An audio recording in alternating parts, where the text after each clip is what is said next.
Hey, it's Tim, Pickup Truck Plus SUV Talk, and I'm driving the 2021 Nissan Armada in the country. And this is Jill Simonello, and I am driving the Nissan Armada in the city. All right, in this special combo review, we're going to give you the city view and the country view. I will start with talking about the exterior. I did a flyby with my drone, so let's check out this new exterior styling on the 2021 Nissan Armada. Okay, let's check out this Nissan Armada. I'll show you my red one, and then we'll get the Jill's gray one here in a minute. This has got a more squared and chiseled appearance from the A-pillars forward, so they've redone the front end. New front fenders, grille, and bumper are framed by new LED headlight design with more than 50 LEDs in each headlight. And so you also have in the rear new combination lights with 70 LEDs in each light, so you get the more modern appearance, more visible, that kind of things. Other key features include body color over fenders, dark painted roof rails, 220-pound rating on those, and acoustic windshield and front side windows.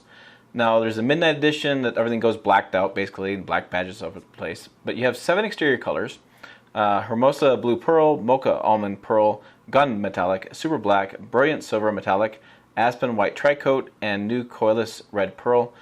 Overall, I think this thing is better. I like the design. It's a little bit more modern and cleaned up a little bit. I still think it pales a little bit when you compare it to the GM models of the Tahoe and Yukon. I just think those look better. But again, I think this is more of a step in the right direction for what the exterior should look like. All right, on the off-road, we're going to see even though it's a big SUV, it tends to handle pretty well, and it's not so bad of a rough ride. I mean, it's pretty comfortable behind the wheel. I've been spending a little bit of time outside and using the four-wheel low, as I'll show here in a minute, to climb this hill, and it did it without breaking a sweat. So definitely a pretty capable SUV off-road, as well as when I take a road trip with it on-road.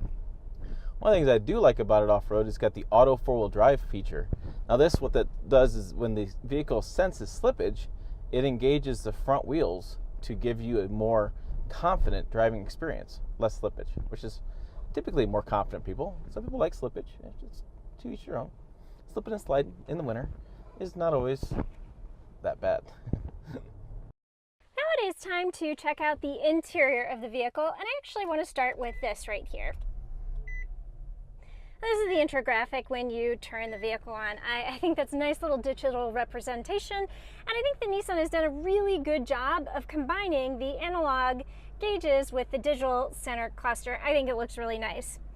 So now I want to talk about the steering wheel. I think it looks good. I mean, it's really big, but I think it looks really good. I had a couple of people on TikTok say that they thought it looked outdated, maybe because it's a little bit clunky, but I like the juxtaposition of the toggle switches and the buttons that you have on both sides for not only the audio, but also, ProPilot and your adaptive cruise control. So, I mean, other than the fact the steering wheel looks really huge, I don't think it looks outdated. I think it looks fine. So moving on to the center stack, I will point out immediately that Apple Carplay is wireless.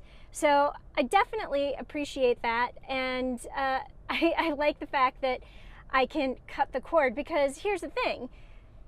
Behind this little panel here, you also have a wireless charging pad. And I like this setup for a couple reasons. So first off, you can set your phone in here and close it, and it removes the temptation for you to touch your phone while you're driving. So it kind of removes some of the temptation for distracted driving. But I also like the fact that, again, there's a charging pad back there, and if you choose to leave your phone in here, nobody's going to know it. It almost looks like this completely blends in, and it's a hard panel.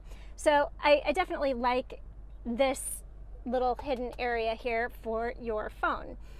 All right, so moving back to the center stack. Outside of Apple CarPlay, you also will have your main screen, and this here is configurable, and I like that. So you can change what you have around, those two items. Then you have your map graphic, which is also, I think, really nice and looks really good. Now, the one thing that I don't particularly love about this screen, I like the fact that it's larger. I think it looks really good. I think it's 12.3 inches. I don't have the number in my head, but it's definitely bigger than the previous model year.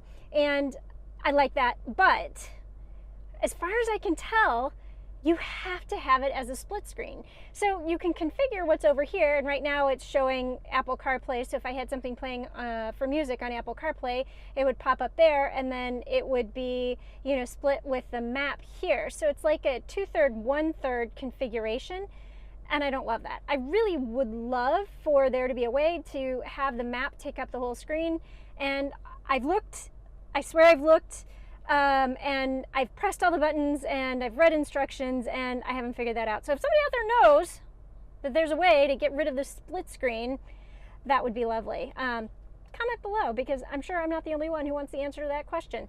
But I like the general look of it, but I wish it was a full screen operation. All right, so I want to point out that this is an SL trim, and it's still really, really nice. I like the soft materials that you have. Like, yes, this is a little bit plasticky, but it's not, like, it doesn't have that scratchy, cheap sound to it. You know, I like that accent piece right there that kind of circles around the dash. And I don't mind the black lacquer. I have a feeling somebody out there who has a little bit of OCD might be bothered by it, because you will fingerprint it, and as you can see, it collects dust really easily. But better, I like, again, this accent matches this trim piece here. You know, I like this kind of a shiny gray. It almost looks like it has glass over a textured material, and I like that. I think it looks really good.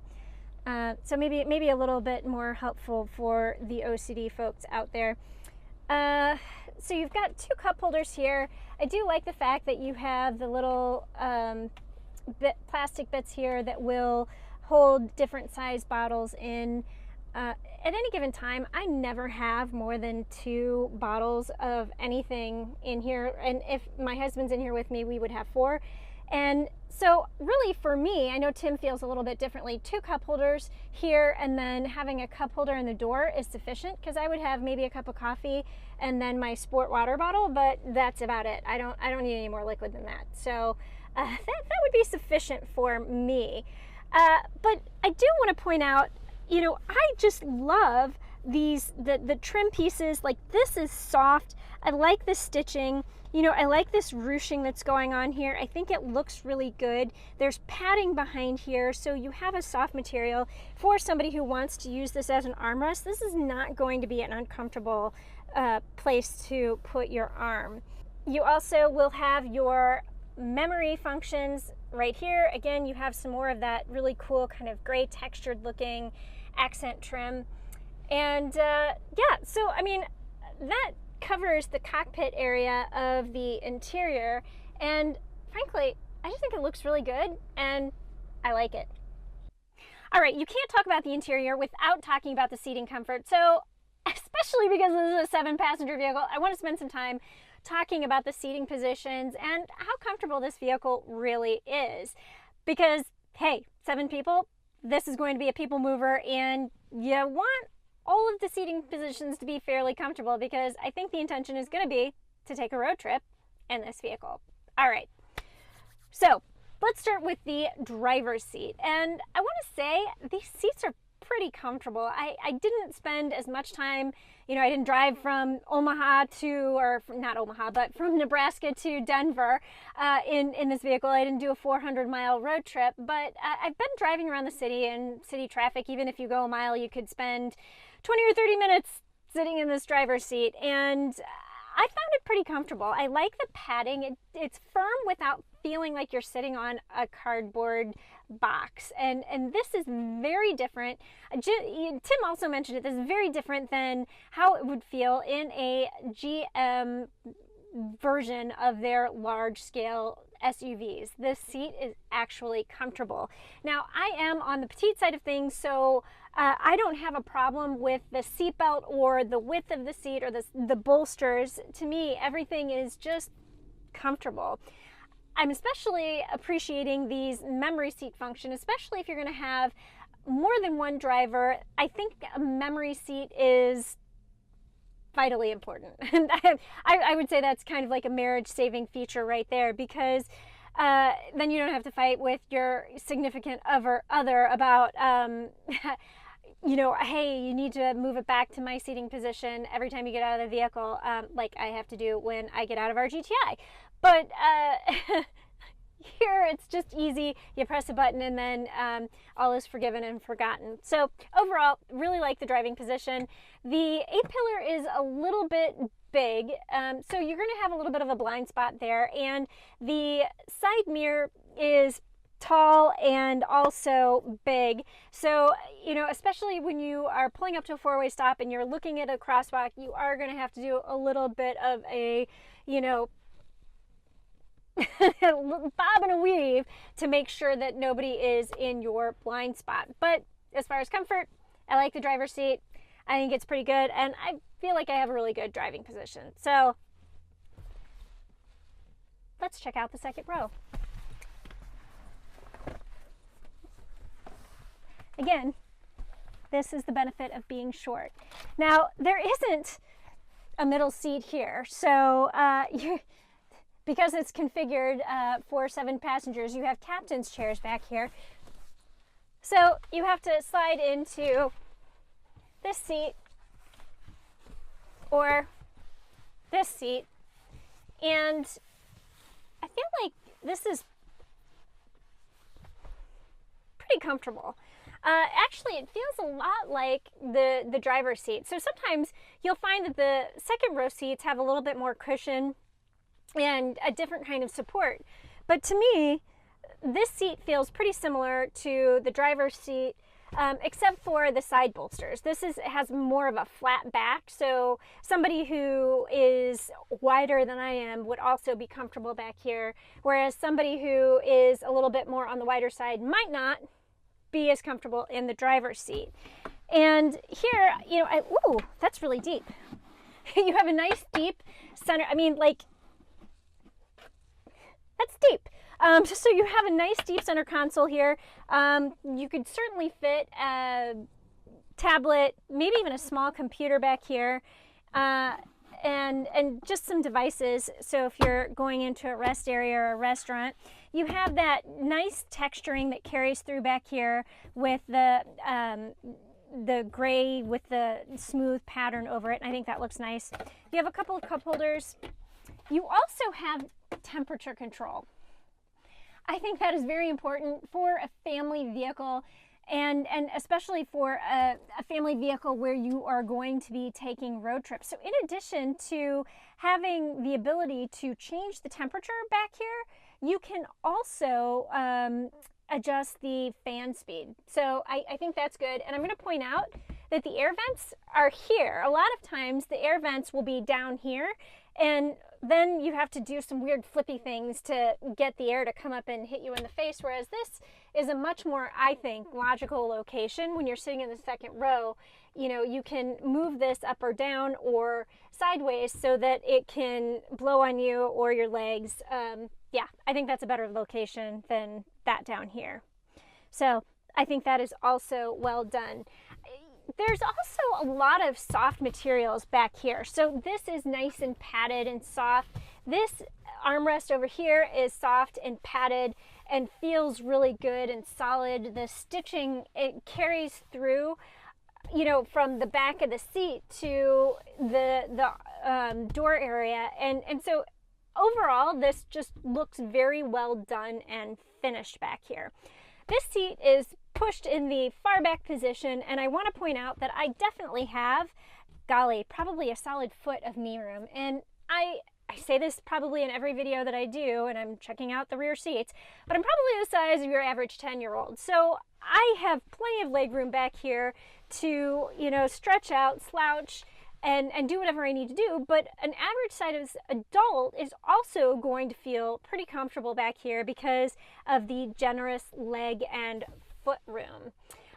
This also has, you know, the adjustable reclining seats, so you can recline a little bit. It doesn't recline too much because you're going to have to deal with the seat belt, and you want to make sure that you're attached to the seat. But this is really cool. You usually only see this on the front seats, but this has an adjustable seat belt, so you can adjust it for your height so you don't cut into your neck with the cross of the seat belt. You can lower it, so for somebody who's shorter, you lower it and it won't cut in, but if you're taller, then you have the ability to make that taller as well. So that's actually a really nice feature in the second row. You don't see that very often. I don't know if there's anything else we need to say back here or not.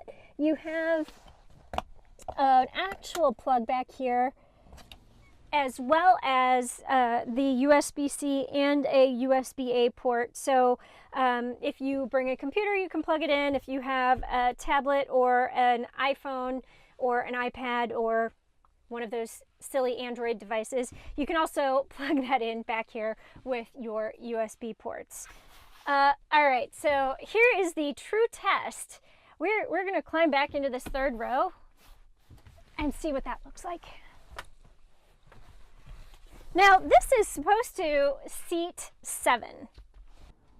This seat isn't bad. I mean, this is not a seat you're going to want to take a 400-mile road trip in. I'm just going to put that out there. But it's doable, definitely for dinner, and especially if you are more on the thin side. You're not going to be able to fit 3 adults shoulder to shoulder back here. You're probably not even going to be able to fit 3 of the people in my family shoulder to shoulder to shoulder back here, and we're all fairly petite individuals. You have your headrest here that slides up and then down, depending on comfort there. So the person who sits in this also isn't going to get a headrest. But the seat comfort is not that bad. It's actually pretty cushy back here, and that is a surprise, because very often this is the forgotten portion of an SUV, and it's the let's put the youngest child in the back and hope they shut up. But I mean, the seats themselves have probably more cushioning than the middle and the front seats, and you know, there's definitely a generous amount of knee room back here. So I probably have 2 or 3 inches between my knees and the back of these seats. And I think that is generous. This is probably one of the more generous third rows that I've sat in. And I also would like to point out, there is no bump that comes through here.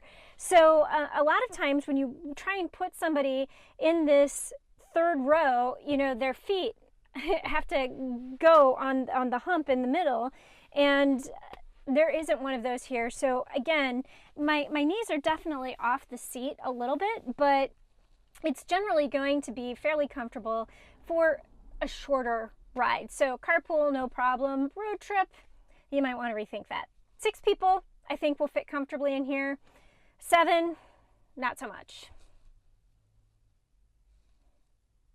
All right, so there is actually one more thing that I want to talk about in this vehicle in terms of seating comfort, and it's going to be this seat right here, because Tim had a friend who sat here who was 6'7". Clearly that is never going to be me. It's never a problem that I'm going to have, but let's check out the problem that he had sitting in this seat.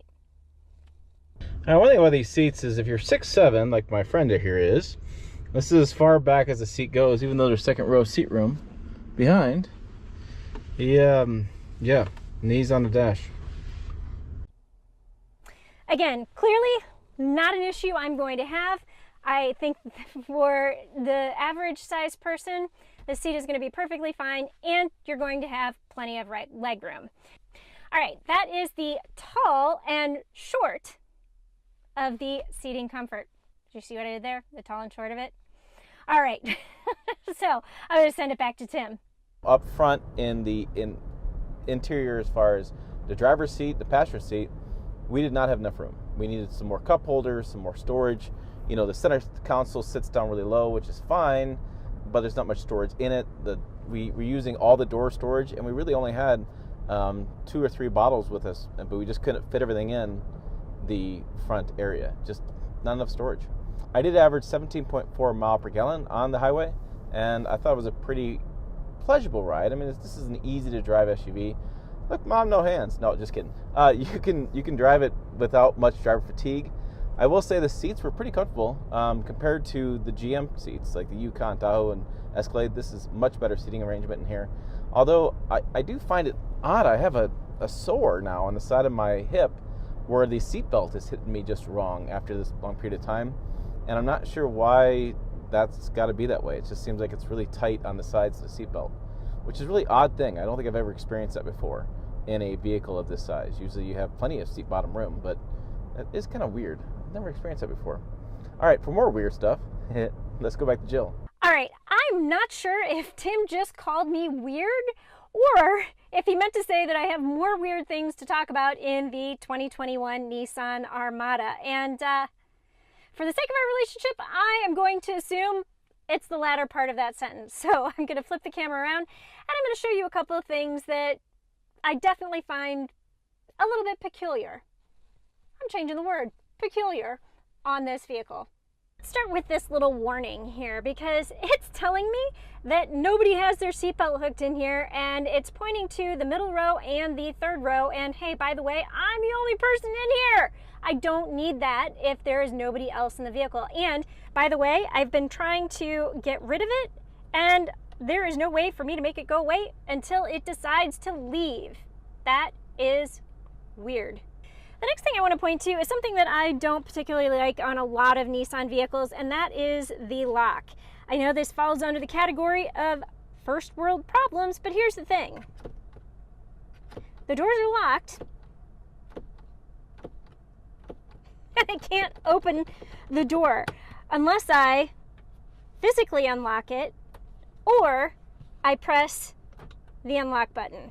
And sometimes I just really want to be able to do a double pull and have that automatically unlock. Maybe that's a personal pet peeve, but I don't like it. Other than this split screen situation that I don't particularly like, the last weird thing, kind of weird, that I want to talk about is fuel economy. I know Tim said that he was giving 17.1 miles per gallon in mostly highway, but some combined driving. Well, as you can see, I'm not even breaking 14. And this is the front wheel drive model. I should be getting at least 14 miles per gallon in the city. I'm only getting 13.8. I have done some highway driving. And yet I'm still not topping 14. Combined MPG for this vehicle should be 16. All right, the big 5.6 liter V8 right here. Thanks to the way the grill comes out, I don't have much area to grab out here. Let's see. Nope, can't reach that. Oil fill, dipstick. Yeah, no, not reaching that unless in the side. The windshield wiper fluid is easy to get to, but there ain't much else I'm gonna get to in this. A few inches taller, maybe I might get there. If only I eat my Wheaties, I get taller and I get those things. Gosh darn it. Let's check out this Armada at night. Here's the lighting there. Here's what the dash looks like at night. Yeah, still have my seatbelt on. It's okay. It'll survive. There's the steering wheel. The center stack. Right? And what I find interesting is I'll turn on this backup mirror and we'll see if it works at night. Yeah, so no mirror there. That doesn't work, but this one works here. That's interesting. That's a camera. You can see, you can't really see it. I'll show you during the day. I'll turn that off. Let's go check out the lights outside real fast. So I have the illuminated sill plate, lighting there.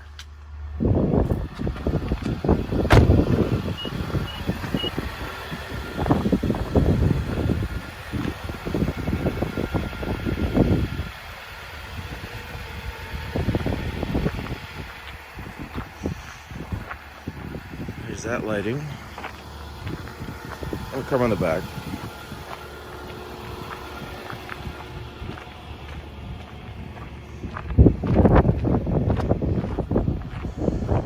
you go, the Armada at night. I'll do one final check. This is for the brights. So this is the regular lights. There's your brights. Regular brights. Not too much of a difference. You can just see how it goes out a little farther. Sees a lot better. I can see a lot better in front of me with those brights. You know, nothing on the sides, obviously. Okay, this is what I wanted to show. So, see how good that camera is? And that is a rear view camera back that shows, so you don't see behind the seats. It shows you behind the vehicle. And when you put it in reverse, the quality of this camera isn't even close to the quality of that camera. And I find it kind of odd. It seems like if they can do that camera quality, why not just do it here too? Because, yeah, that's much better. Okay, and some final thoughts on this from me here in the country is that, you know, basically this is a Titan in a wrapped configuration, right? So I have 8,500 pounds of towing, which is similar to what, not quite the same as the full-size truck, but it's a pretty good range of that. So I can tow definitely a camper. I can tow boats and things. I do have a trailer brake controller to help me tow even better. I do have tow haul mode, which is important as well. But I have plenty of powertrain. That's one of the takeaways from this. Doesn't have that much body roll overall. Easy to drive, comfortable to drive. Seat belt's kind of a weird issue, but comfortable to drive. And I think as far as engineering wise, they've done a great job. They knocked out of the park on this. I think this could be very comparable to your Yukon, your Tahoe, and Escalade. I just find there's a few things in the interior that kind of turn me off, and the styling is a pretty it's out there a little bit, and you know, some people really like it, some people don't. It's kind of really a polarizing style, and so I think that's kind of my final thoughts. Let's send it back to Jill to wrap things up. In terms of my final thoughts from the city, what I want to lead with is this. The Nissan Armada is big. It is really, really big, which makes it incredibly difficult to maneuver in tight city spaces. So from the narrow one-way streets that I have to traverse on a daily basis to the even more narrow alley that I have to drive on a daily basis, this is a tough car to maneuver. I will say it is very smooth on the pavement. I have a lot of speed bumps in the city. That would be one of them. And this goes over the speed bumps without a problem. Potholes can handle that without a problem. But once you start talking about parallel parking or pulling into your garage, the situation gets just a little bit more difficult. I will say that some of the difficultness is mitigated by the fact that you have a really nice around view camera, and this thing aside, you have definitely pretty good visibility out of all of the windows. Like Tim, I also really appreciated that V8 power, the 400 horsepower that you get when you put premium fuel in here. That is not to be trifled with. I love it to get on the highway. I love it when I'm taking off from a stop sign, and I love it. I think it's great. So while I think this vehicle is doable in the city, it's not ideal.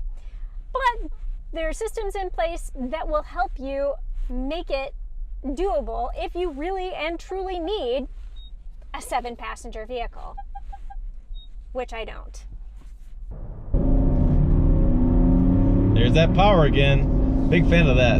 So there you go. There's our thoughts on the 2021 Nissan Armada. We will see you down the road.